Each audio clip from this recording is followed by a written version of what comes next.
Tablet gaming 2 jutaan yang bikin iPad mini 7 minder.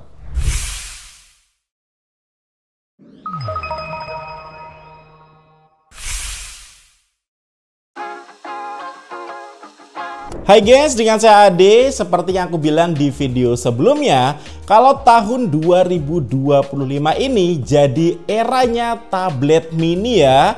Yang sebelumnya di pasar ini dipegang cuma sama iPad mini, sekarang mulai rame nih guys ya. Kemarin kita udah bahas mulai dari Legion Y700 Gen 4, ada Redmi K-Pad dan juga Red Magic Astra. Tapi itu kan levelnya flagship ya, atau levelnya gaming kelas atas. Dan kali ini kita mau bahas versi murahnya. Sebuah tablet gaming yang harganya cuma 2 jutaan, tapi spek yang dibawa ini nggak main-main. Yuk kita unbox dulu. Oke, jadi ini dia produknya. Yang dari boxnya udah kelihatan ya, karena di bagian tengah di sini terdapat gambar unit tabletnya. Terus ada tulisan Aldo Cube. Untuk modelnya sendiri guys, ini iPlay 70 Mini Pro.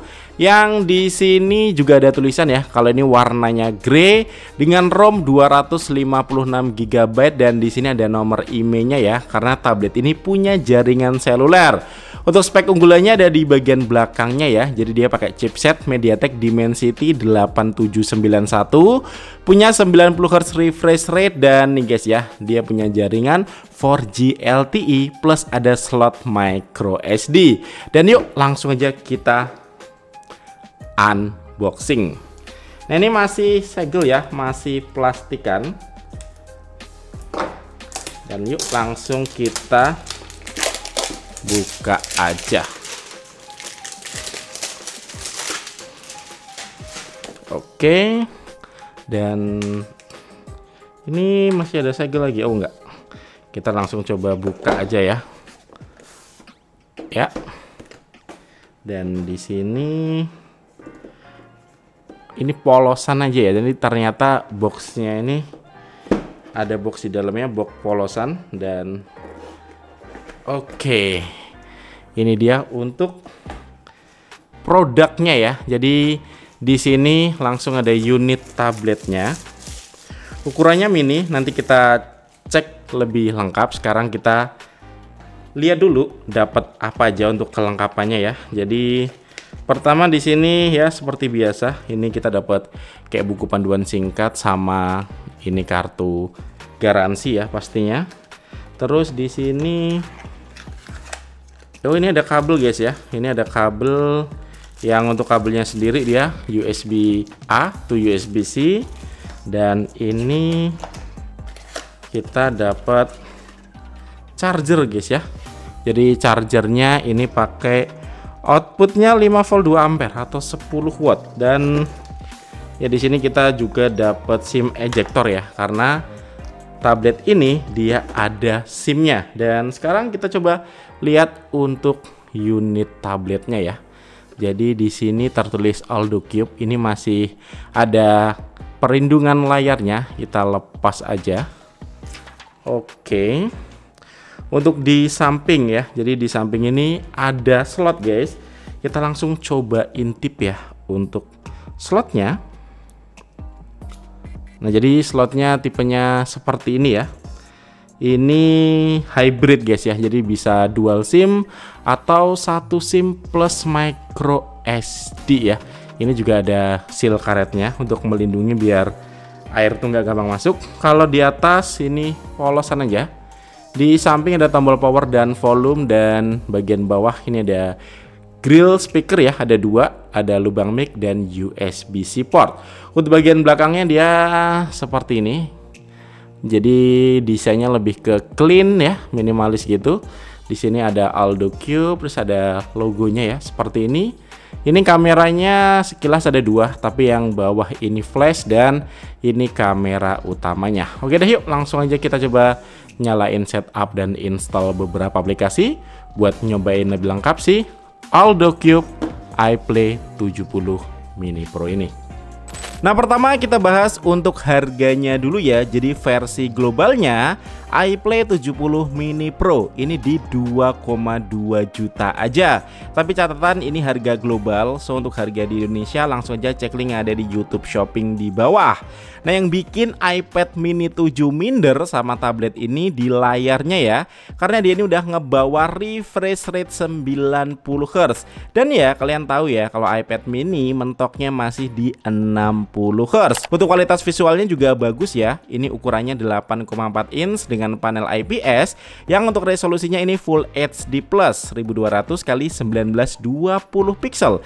Ini rasio yang kekinian ya di 16:10. Dan yang mengejutkan lagi, ini tuh punya jaringan seluler ya, dual 4G LTE. Dan seperti yang kalian tahu juga, kalau iPad versi seluler itu harganya nggak masuk akal. Oke yuk lanjut, secara desain memang nggak terlihat seperti tablet gaming ya. Ini warna grey, looknya tuh seperti metal dan feel-nya sih juga solid ya. Tapi secara performa, ini tablet 4G terkencang nih di level harganya.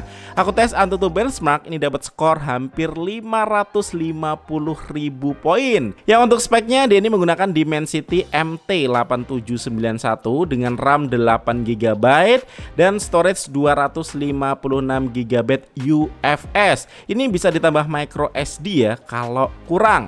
Nah, sebelum kita lanjut untuk tes gamingnya, buat kalian udah nonton sampai sini, saya ucapin terima kasih ya.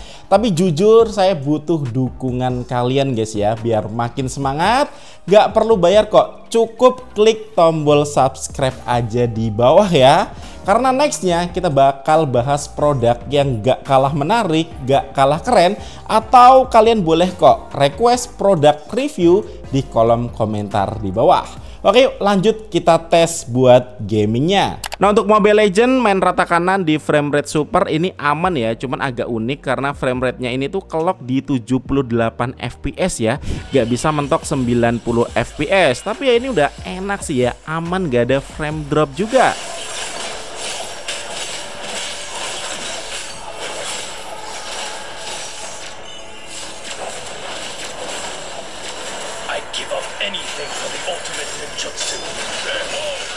Nah, kalau untuk PUBG Mobile di frame rate ekstrim ini baru bisa stay ya di 60-an fps. Aman banget main di grafis mode dengan frame rate ekstrim. Yang untuk gironya ini hardware.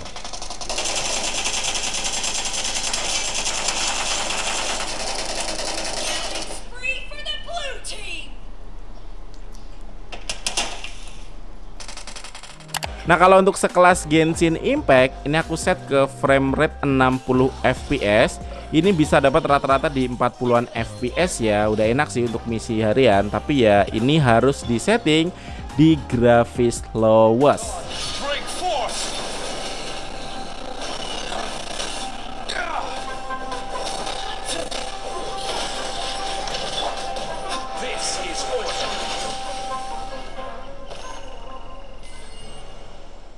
Nah, kalau untuk suhunya sendiri guys, ini lumayan anget ya main Genshin Impact sejam. Ini suhunya bagian depan di 41 derajat Celcius. Kalau bagian belakang malah aman ya, ini nggak nyentuh 40 derajat Celcius. Nah, untuk koneksinya selain 4G, dia ini juga udah Wi-Fi 6 ya. Cuman sayangnya USB-C-nya belum support display out. Nah, untuk OS-nya sendiri guys, ini pakai Aldo Cube OS berbasis Android 15 yang OS-nya standar ringan dan looknya udah tablet ya, bukan kayak HP yang digedein. Dan namanya tablet, so ini enak juga untuk multitasking ya. Ada fitur split screen, bisa atur juga nih untuk ukurannya.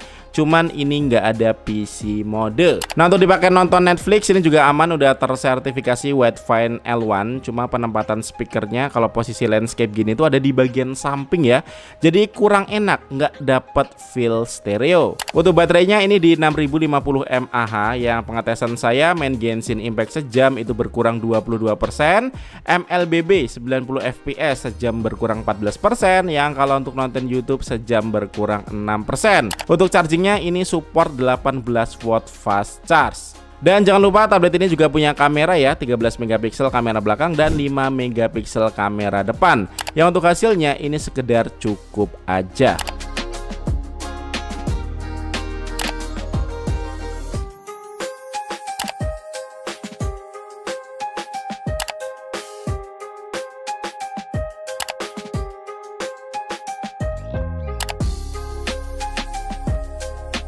Nah, ini untuk sampel hasil perekaman video kamera belakangnya ya.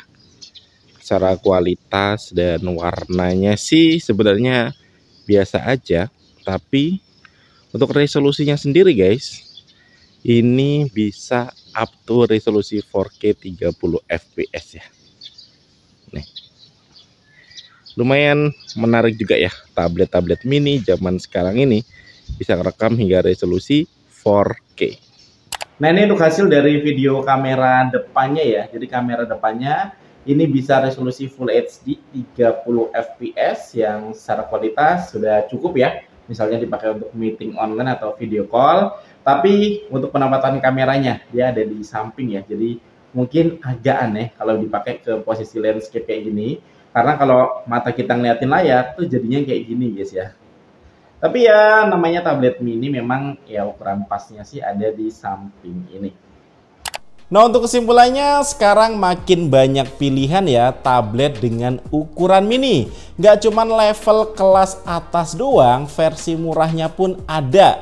Dan dengan harga 2 jutaan aku bilang ini speknya gokil guys ya. Cuman catatan ini nggak rilis resmi di Indonesia.